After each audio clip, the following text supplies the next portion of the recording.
Okay, so we're recording again.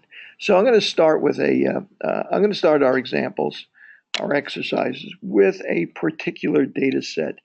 I'm going to open up this chi-square Excel smoking stenosis study. It's Excel file.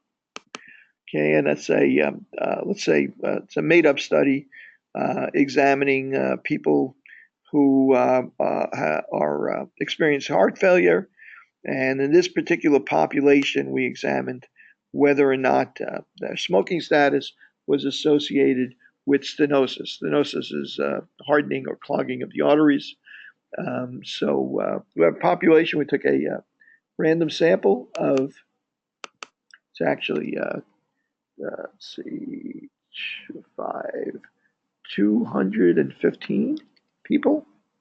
Actually, I can do it this way. It's since I'm using Excel, might as well take advantage of this, right? 215 people.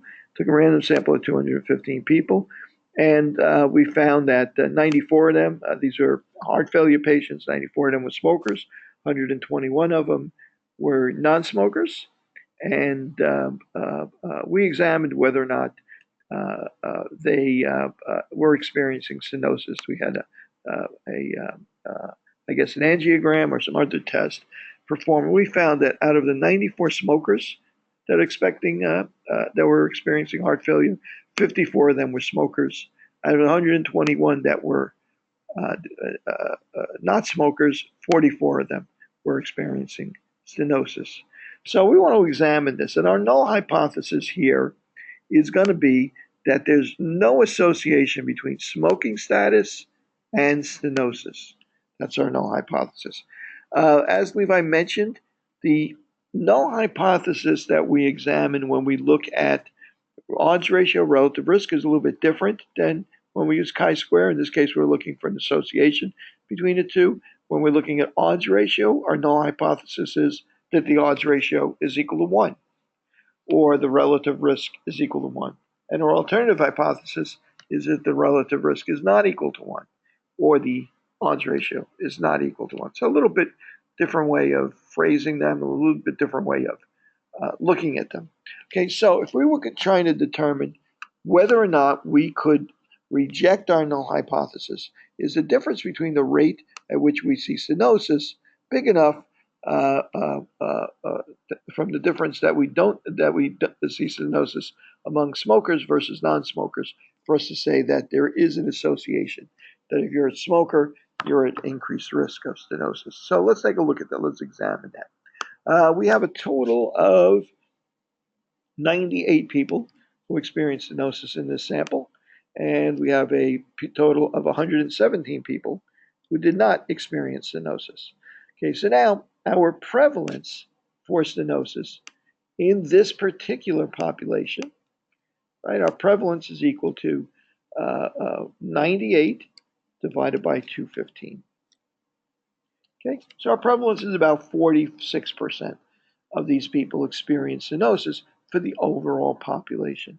Well, if that's the case, I'm going to go down here and I'm going to say, well, what would we have expected in terms of the number of people in each one of these boxes if there were no association, if smoking status had nothing to do with stenosis? What would we expect here?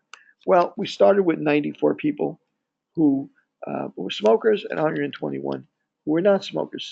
So we would expect that the number of people out of those 94 that are experiencing stenosis would be equal to 94 times the prevalence, or in other words, about 43 people roughly. Well, how about the number of people that were non-smokers? Well, we would expect the same thing, that out of 121 people, we would expect that 46% of them would be experiencing stenosis. So these are the two numbers that we would expect to be experiencing stenosis within this population of 215 people. Okay, so what does that leave for people that are not experiencing stenosis? Well, in this case, it's going to be equal to 94 minus 42, right, 51, or it's going to be equal to 121 minus 55. Okay, you guys comfortable with that? I mean, you see what I'm doing here? I'm just taking another box here. I'm saying, let's assume that everybody's getting stenosis at the same rate, 46%. So if I got 94 people, how many of them would I expect to get stenosis? And notice it's not a round number anymore because we had to multiply it by the prevalence. Okay, so I'm hoping that I don't see any objections so far. So I'm hoping that things are going okay. 94 times 40. I'm sorry, it's 94 minus 42, right? 94 minus the 42.84. It's if there are 94 people that are smokers, if 43 of them have stenosis, then 51 of them are not going to have. Right. That they're not smokers and they have that would be 121 times our 46% times our 0.455. Okay, times our prevalence, right? And then the difference between 121 and 55 is 65.8. Okay, so now I'm gonna calculate my chi-square value. Okay, now, first of all, before I do that, what's my critical value of chi-square? If alpha is equal to 0.05, what is my critical value for chi-square? Okay, you guys remember what would that be in our from our table? Right, it's a it's a 2 by 2 table, right? So it's 2 minus 1 times 2 minus 1. It's 1 times 1. 1 degree of freedom. So it was 3.84 when we looked it up on that table. That's our critical value. Okay, I'll put it up here. Critical value of chi-square is equal to 3.84. So we want our chi-square to exceed that number in order for us to reject our null hypothesis. Thank you, Sophia. Got it online too. Okay, so now let's actually calculate this. Now, during the lecture, you heard Levi mention that for small 2 by 2 tables and small sample sizes, sometimes we do a continuity correction. Okay, I'm not gonna bother with that for our purposes because it's a fairly decent sample. And what's a decent sample? Well, first of all, that all our expected values are bigger than 5, right? And then that's going to be true for sure in this case. And we have a pretty healthy group of 215 people here. So I'm going to ignore the continuity correction and just use the formula. Now, if I use the continuity correction, I would take observed minus expected, right? And which would have been observed was 54 minus 42, right? I would square that number and then take minus 1/2 from that. Oh, excuse me. Take minus 1/2 from that and then square that number. Observed minus expected, the difference between observed minus expected, let's say 54 minus 43 was 11. Minus 1/2 would be 10.5. Square the 10.5. And then I would do that for each one of these boxes. But I'm not going to ask you to do that now or on the test. But just keep in mind that that continuity correction is sometimes applied, especially when we have a 2 by 2 table and small sample sizes. So, yes, Yates correction is a continuity correction also. Yes. Okay, so I'm going to say equals. Well, what's it equal to? It's equal to, oops, scroll up here, 54 minus 42.8 squared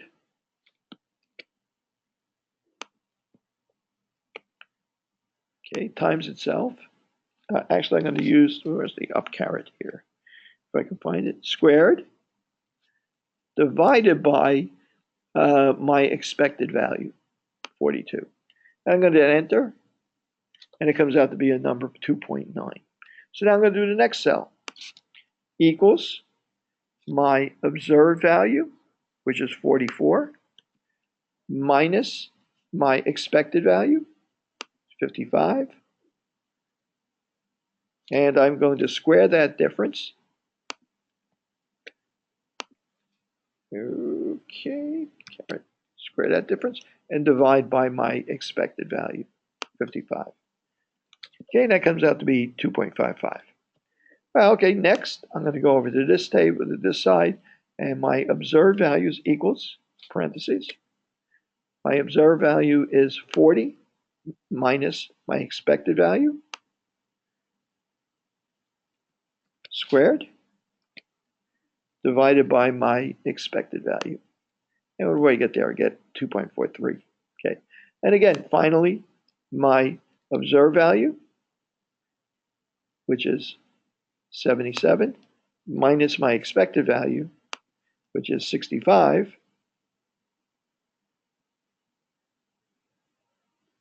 squared, divided by my expected values. Okay, which is 1.80. Did I do that right? Did I make any mistakes there? Let me just check that. Okay, it looks right, right? Let's see, 77 minus 66 is 11, squared is 121, divided by 65. Yeah, it's about right. Okay, so that looks good to me. Okay, so what is my value for chi-square?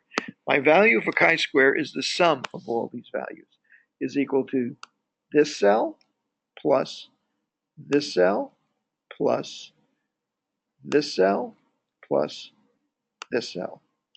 So my total value for chi-square, whoops, I guess I didn't do this right, equals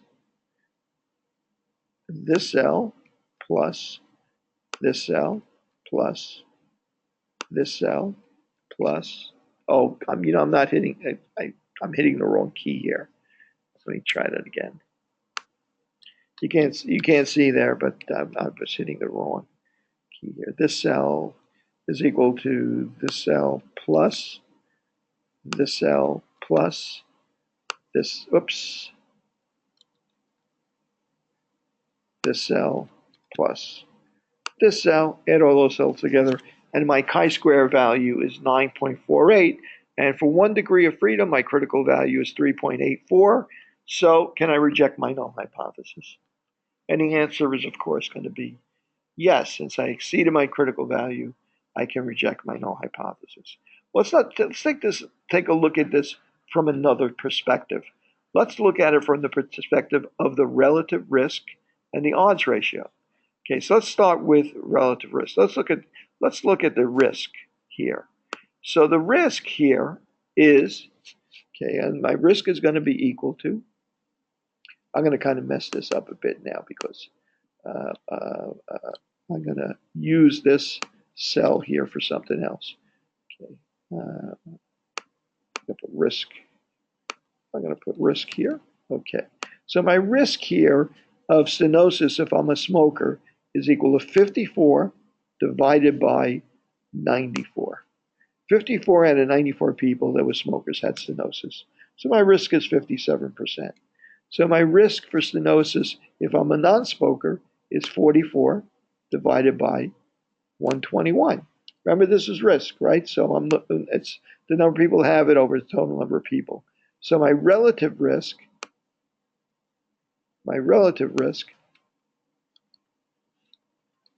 whoops, okay, my relative risk is equal to 57% over 36%. My relative risk is 1.58. So I'm 1.58 times as likely to have stenosis if I'm a smoker in this population than if I'm a non-smoker. Okay, let's do this again for odds.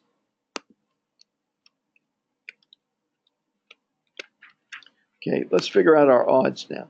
Okay, our odds of having stenosis if we're a smoker is equal to 54 divided by, well, wait a second, not 94. This time it's 54 over, it's the number of people who have stenosis over the number of people who don't have stenosis with that exposure, which is 54 divided by 40 is 1.35. So our odds of having stenosis if we're not smoker is equal to 44 over 77, right? Slightly different way of calculating it. Now let's calculate our odds ratio. So our odds ratio is going to be equal to 1.35 divided by the odds if we're not smokers. And it's going to be 2.35. Somewhat different numbers. Both of them are greater than 1, which suggests that you're at increased risk if you have that exposure. If the odds ratio to relative risk were equal to 1, then you would say that you're at the same risk of having stenosis, smokers and non-smokers. Okay, so now can I reject my null hypothesis based on 1.58 and 2.36? Do you guys think I can reject my null hypothesis that there's no difference in the odds ratio, that the odds ratio is equal to 1? I can't really, can I? In order to reject my odds rate, in order to reject my null hypothesis that the relative risk is equal to 1, or that the odds ratio is equal to 1, in order to reject either one of those null hypotheses, I would have to calculate a confidence interval to make sure that the value 1 is not included within that confidence interval. So I can't do that at this stage. Okay, but when I go to SPSS, now I have a better shot at maybe accomplishing that. Okay, now just before I go there, I'm going to give you an example. Here's another exposure. Okay, here's another exposure. Here's yes, exposed, no, not exposed. Interesting, interesting the way that this is happening here. Okay, let's see. Maybe I can. Let me pick out an area here where it's not already formatted. Okay, yes, exposed, no, not exposed, disease plus, and disease minus. Okay, let's say in this case that I have 100 people in each group, right? And it turns out that people that are exposed, that the outcome we're looking for happened 20 times out of 100, so 20 and 80, 20 people have the disease, 80 people don't. And in the unexposed population, 40 of them, let's say 50. 50 had the disease and 50 did not have the disease. Well, let me calculate my relative risk here. Right? My relative risk in this case is going to be equal to, 20 divided by 100 over 50 divided by 100. Okay, I'm actually combining this into two calculations here, into a single calculation. Calculating my risk for exposed people and putting over my risk for unexposed people. My relative risk is 0.4. Oh my goodness. Okay, what about my odds ratio? My odds ratio is equal to 0.2 divided by 0.8, okay, over 0.5 divided by 0.5. Again, let me get my parentheses in here. Okay, and put parentheses in here. Parentheses in here. And that comes out to be 0.25. What does that tell me now? That my relative risk and my odds ratio are less than 1. What does that tell me about this exposure?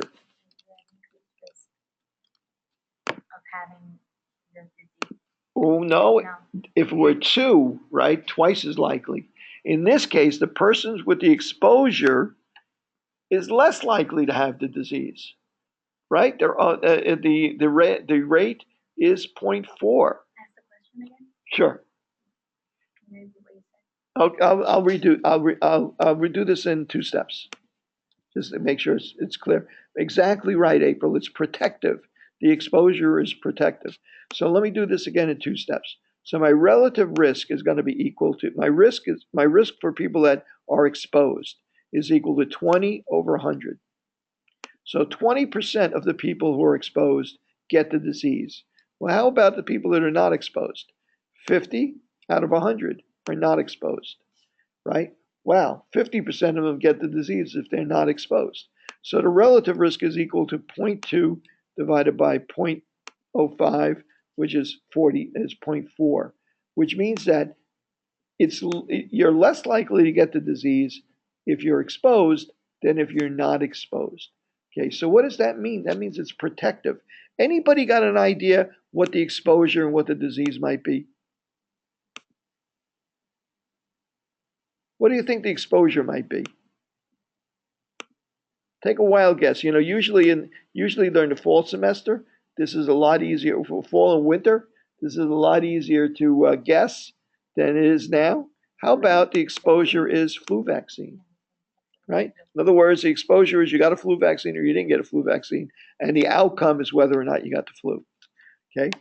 In this case, the exposure is protective, and we know that because the odds ratio and the relative risk are equal to equal to a number smaller than one. We still have the issue of could still do chi-square on here also to demonstrate there is an association between taking the flu shot and not getting the flu, or our relative risk and odds ratio different than one.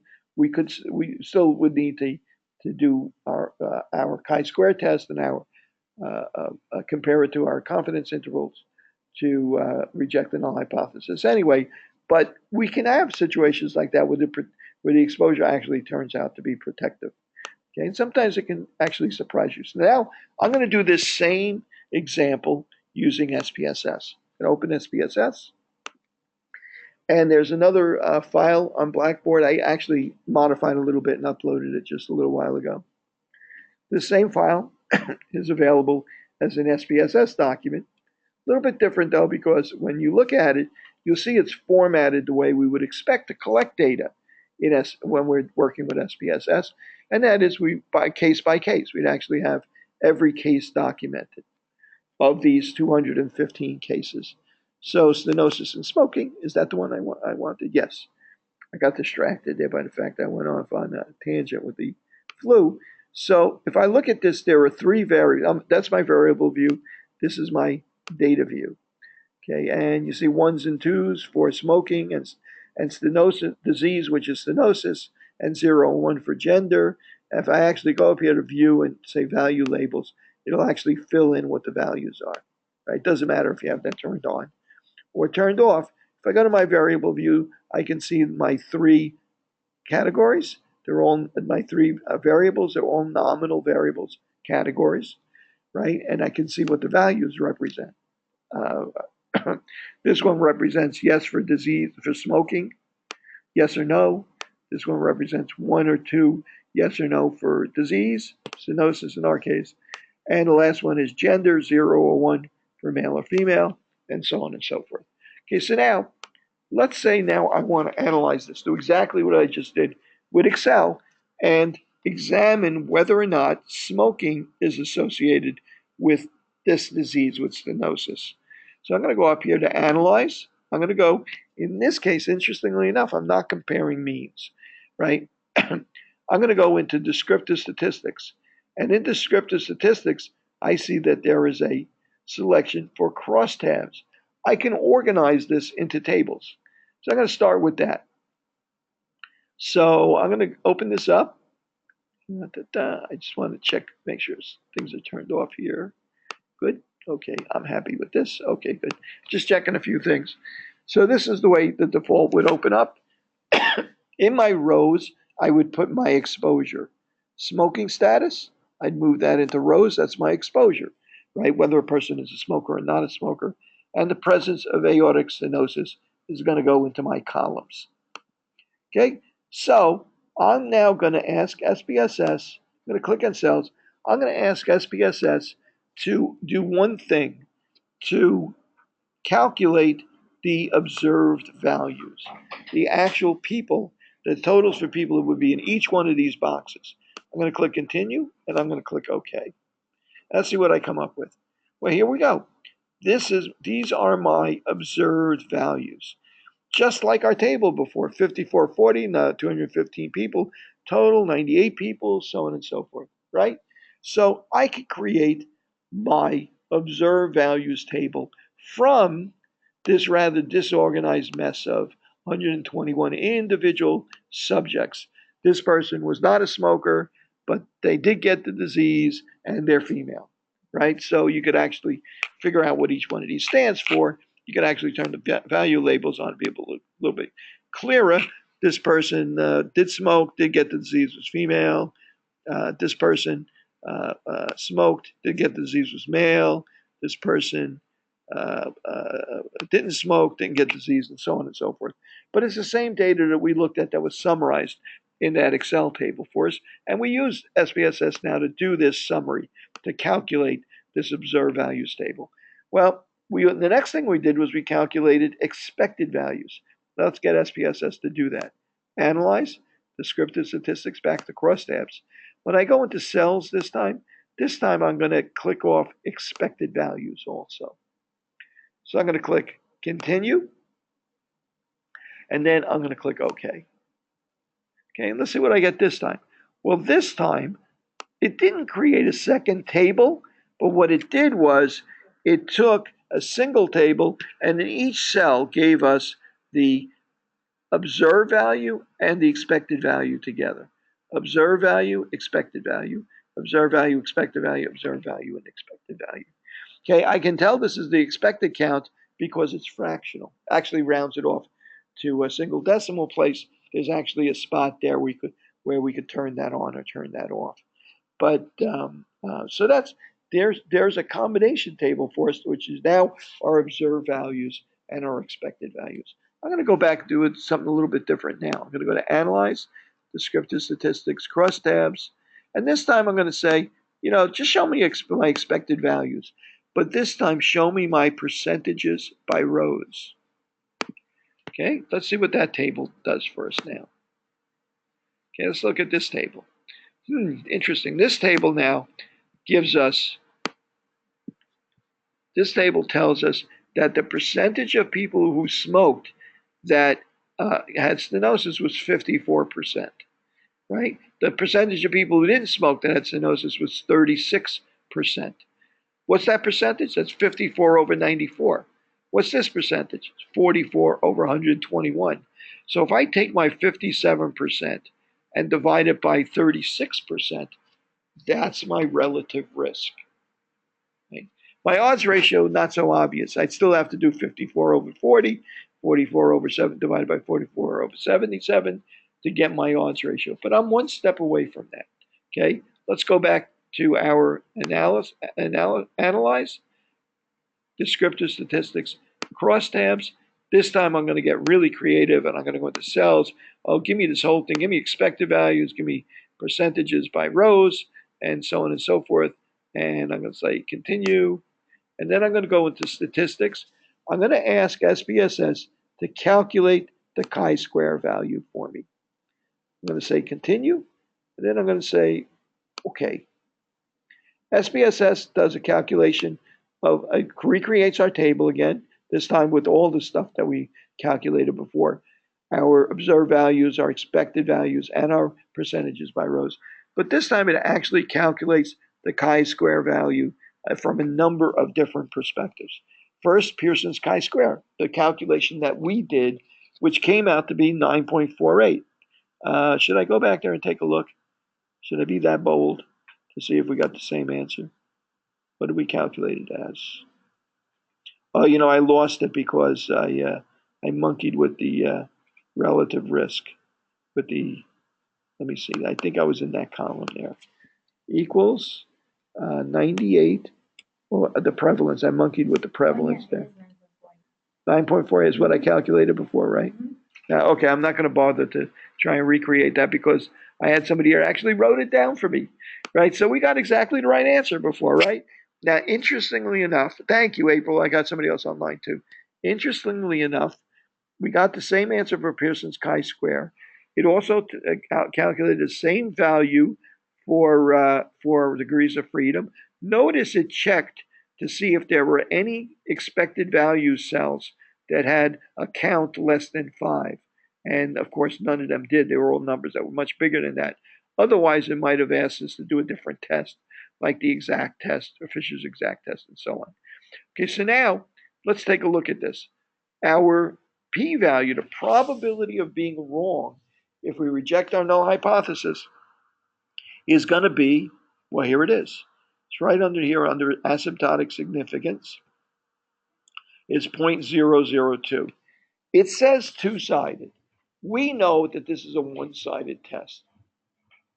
I suspect they throw in that stuff about two-sided just so you don't inadvertently have or double that p-value when you go to report it. I think that's just a way of it's telling you that that's the final value that you want to use for p. So we have two reasons to reject the null hypothesis.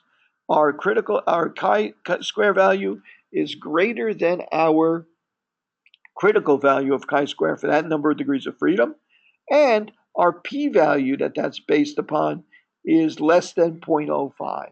Right? So what else did we do when we were working with these analyses? Let's go analyze, descriptive statistics, crosstabs. This time I'm going to turn on another statistic function here, and that is I'm going to ask it to calculate risk. That means like relative risk and odds ratio. Let's ask it to go ahead and calculate that. Say, okay. Okay, let's see what we get here. Well, now our odds ratio for smoking versus non-smoking is 2.36. Is that what we got before? Pretty close? Yes. 2.36. Okay, same value we got before, right? Except this time it calculated for us a 95% confidence interval. And a 95% confidence interval is that based on our sample, our analysis, the odds ratio is 2.36. Our confidence interval tells us that we're 95% sure the true odds ratio is between 1.36 and 4.1. So that means we're 95% sure it's not what number that we're interested in. 1. It's not 1. It's greater than 1. So that tells us that we're 95% sure that it's greater than 1 and that it's not 1. So we can reject our null hypothesis that the odds ratio is equal to 1, or in other words, that there's no association between the exposure and the outcome. Well, what about our relative risk? Remember that 57% divided by 36%, our relative risk? Well, that's down here for cohort. Presence of aortic stenosis equals yes. Our odds ratio is this number right here, 1.58. And our confidence interval for our relative risk, 1.179 to 2.118, also excludes relative risk is equal to 1. So reject the null hypothesis, reject the null hypothesis, reject the null hypothesis, reject the null hypothesis. All these outcomes all agree with one another. Okay, so if you guys have a copy of SPSS available right now, why don't you guys open up this data set called New York City Data Set, New York City Data Reduced Set.sav. I'm going to open it up on my machine. You guys open it up on your machines if you have it available right now. Data and New York City Reduced Data Set. Okay, this is from the New York City Community Health Survey. Every year, New York City surveys thousands of people in the 5 boroughs, and they use a standard survey form. They ask them, I think, 100 or 200 questions, and each one of those questions generates a categorical variable. Some of them are numerical variables. I think they do ask height and weight. They might ask age and so on and so forth. So there are certain numerical variables, but they might ask how many sugary drinks they eat per week or per day, and so on and so forth. They ask about gender. These are all happen to be all categorical variables. Okay, I trimmed it down from the 100 to these variables right here. I'll go to the variable view, and you can see that the label tells you a bit more than the name of the variable. Was there is there a month in the last 12 months when you felt more depressed? Okay, kind of a mood measurement of mood. Self-reported general health status. Have you ever even once used a needle to inject a drug? Well, that's yes or no, right? That only has 2 values. On the other hand, self-reported general health status has 5 values, right? So I could do a chi-square value for that, a chi-square test on that, but I might not be able to do an odds ratio for that. Remember, it only works for 2x2 tables. And we'll give that a try. Okay, so let's say I wanted to examine a couple of these things. So for instance, let's say I wanted to examine whether or not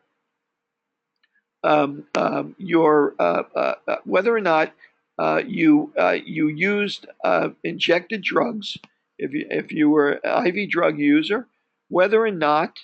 Let's see.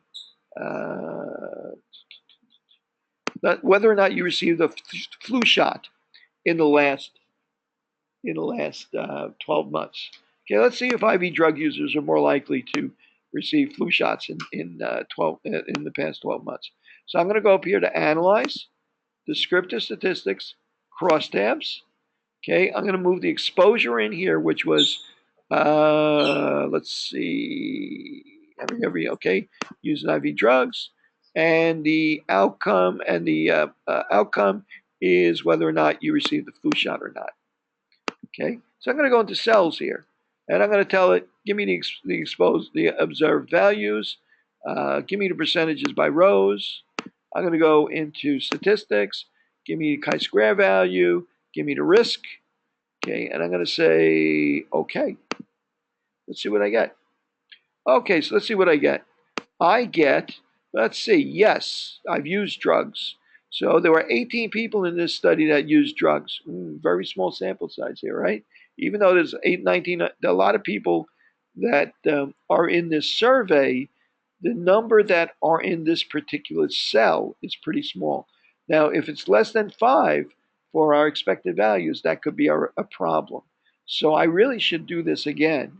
Analyze, descriptive statistics, crosstabs, and ask it to calculate the expected values also. See what they come out as. Okay, and they come out as expected values are 8.4. So our expected value is greater than 5, so I'm okay. I can go ahead and do my Pearson's chi-square test. Okay, well, let's see how it comes out. Well, our Pearson's chi-square test, this is a 2x2 table, right? Yes or no, used IV drugs. Yes or no, got a flu shot. Is 1.294. So if our null hypothesis is that there's an association between using IV drugs and getting a flu shot, would we be able to reject our null hypothesis? No, because it got to be greater than 3.94. How about for our p-value? Our p-value is 0.255. It's greater than 0.05. Can't reject our null hypothesis. And how about our relative risk? Well, it looks like if you're an IV drug user, you're 1.75 times as likely, your odds are 1.7 times as likely to get a flu shot as if you weren't an IV drug user.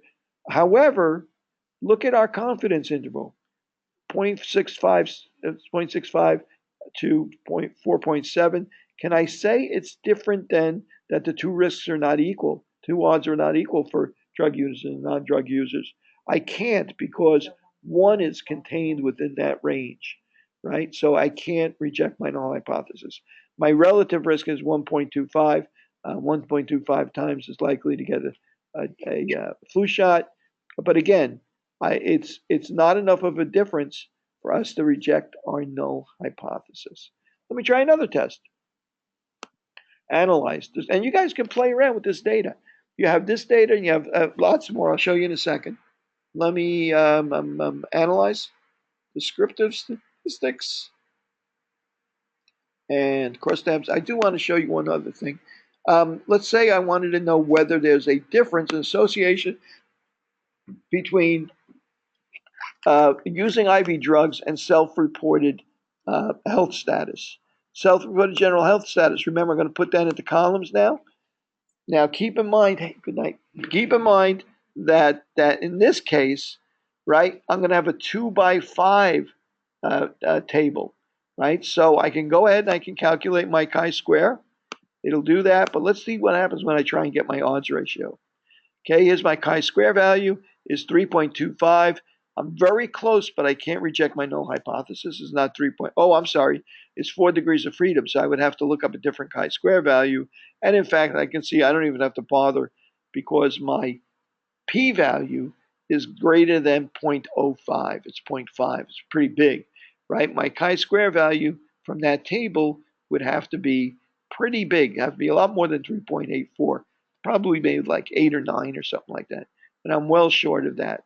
And what about my risk, my odds ratio, my relative risk? Oh, wait a second, can't do that. Can only do that for a 2x2 table. Okay, so you do have some other data that you might want to try on your own. Analyze descriptive statistics crosstabs. Maybe you want to analyze whether or not taking IV drugs is associated with hypertension, is associated is someone that uses IV drugs more like is a smoker. Excuse me. Is a smoker more likely to be a IV drug user? Is a male or a female? Let's move that over. Is a person male or female more likely in this survey to exposure is a gender and whether or not you've ever used IV drugs is our outcome. So let's see if males or females are more likely in this population to use IV drugs. Well, it looks like let's see males, right? 1.3%, females 0.6%. So it looks like males are more likely to use IV drugs than females are. However, look at our chi-square value.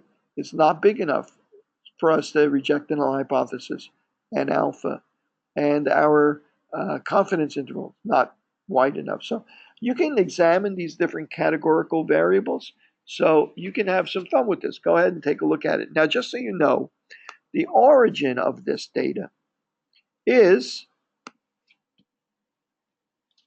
I meant to stick with Safari today so that you guys would get, I meant to stick with Firefox so you guys would be able to deal with it and get used to using it, at least for the next couple of weeks. Let's see, New York City Community Health Survey. Hopefully it'll take me right to it. Public use data. You can find this through the New York City website. I just want to go there and see if I can't get to it directly. Data sets, and here are data sets. Community Health Survey and public use data. Oh, did I just go? Here we go. And here's a copy of the questionnaire. Here's the complete data set. SAS data can now be imported into SPSS. You might have to do quite a bit of coding to make sure that the values are identified. For instance, whether 1 or 2 is female, male or female, and so on. So you might have to do some coding. There's a code book which gives you all the different categories, what they represent. Like for instance, the variable, the variable ever asthma is, have you ever been told by a doctor or nurse that you have asthma? And the answers might be 1 for yes, 2 for no. And then other answers would be ignored or not used because people said they didn't know or they refused to answer the question, and so on and so forth. But this would give you all the variables and how they should be coded. So you can actually download the complete data set. Now, it's a really big data set. You'd have to do a lot of coding. So I gave you a bunch here that you can use to play around with to do a bunch of this. Now, I only gave you categorical data in this case because we were using it with chi-square, odds ratio, relative risk. If you look on the project site, project area on Blackboard, you'll notice, I think, that you have other data from this community health survey that includes some numerical variables as well that you can work with. Okay, so I think maybe now's a good time to call it a night, and hopefully you've been exposed to a new way of analyzing data, and we're getting to the point now where I think you should be recognizing that we have a number of statistical tools, and that first week in the semester, when we spent so much time beating to death the idea of what's a categorical variable, what's a numerical variable, what's an ordinal variable, then now that makes some sense. Depending on what kind of data that you have, that determines what kind of statistical test would be appropriate to apply to that data. I'm going to put a single homework that's going to include a problem or two on chi-square and a problem or two on what we're going to cover on Wednesday, which is correlation and regression. There won't be any homework on the topic we're going to cover on Monday, which is multiple regression, because I just want you to be exposed to that and learn a little bit about it. Maybe we'll do a little bit of a quick review of what we learned this semester on Monday as well. So Okay, so Monday is going to be our last lab section. The final exam is going to be online. If you plan on doing a project, you can let me know whether or not you want to come in on Monday or on Wednesday. And I think that it might not be a bad idea if you guys decide to come in on either Monday or Wednesday so that we could actually, I'll tell you what, let's hold off on that. I'll leave it up to you to decide whether you want to attend on the last 2 days on Monday or Wednesday, rather than make them a required date. I'm hoping that a few people will decide that they want to do a presentation, and if there are a lot of people here, if there are a number of people here that they can present to, they can do it there either Monday or Wednesday or both, some on both. And if there aren't many people here, then I'll do it via webcam or something like that.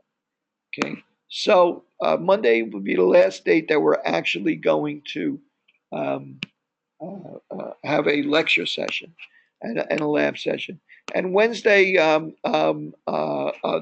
final exam will be due by the end of the day on Wednesday, and we'll cover some material and maybe answer some questions, give you an opportunity to ask me questions or get some feedback on the exam at the last minute on as far as that's concerned as well.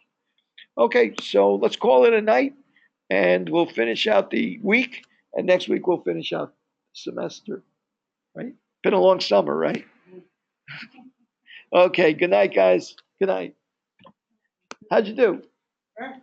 More calculations than concepts.